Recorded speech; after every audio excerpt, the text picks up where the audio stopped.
Is mór an onar dom agus brichas mór the winter Kildare Thui Mea Huffa.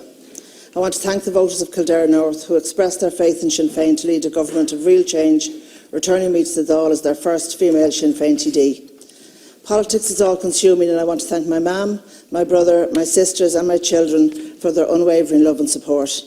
I also want to thank my Republican family, the Ruth Hackett-Cummin and Sinn Féin activists across Kildare North, for keeping the faith in the proclamation of the Irish Republic ratified by An Chéad Dáil. It is this same faith I hold, and I promise to work hard for workers and families in Kildare North to deliver the change they voted for. This is my maiden speech, and it is all the more emotional to be delivering it at a time of national and international crisis. I want to take this opportunity to pay my respects to every one of the almost 2,000 Irish people who have lost their lives to Covid-19.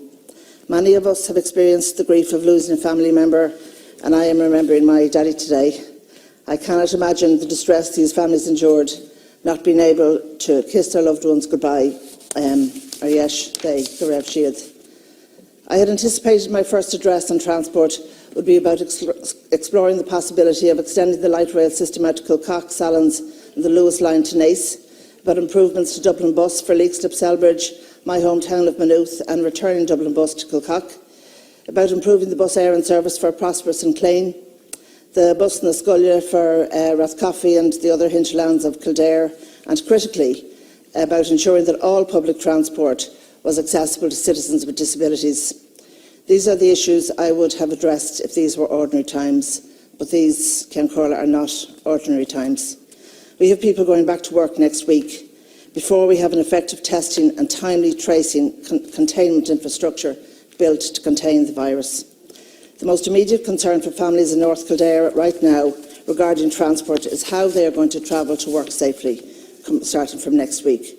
I read the return to work safely protocol at the weekend. Public transport barely got a mention.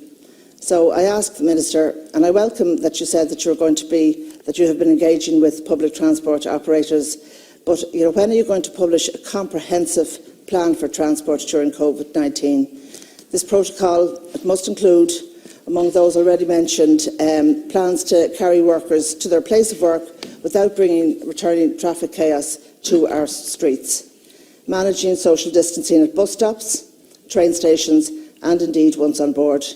Whether or not we're going to need face coverings are going to be mandatory. I welcome that you said there's going to be disinfecting of public transport. How regular is that going to be? And whether or not there's going to be hand sanitiser entering and egressing public service vehicles. These are vital concerns for workers and families in North Kildare and for those workers delivering this essential service too. It is our duty, in accordance with the democratic programme of the First Dáil, to take all necessary measures to safeguard the health of our people, and that is what we must do, Minister. The Minister needs to be communicating a comprehensive transport protocol now. It is a critical part of the reopening plan. We cannot look back to see that this was another weak link in suppressing the virus. Thank you, Deputy. Do you want answers now, or do you want to move on? Move on and answer. Okay.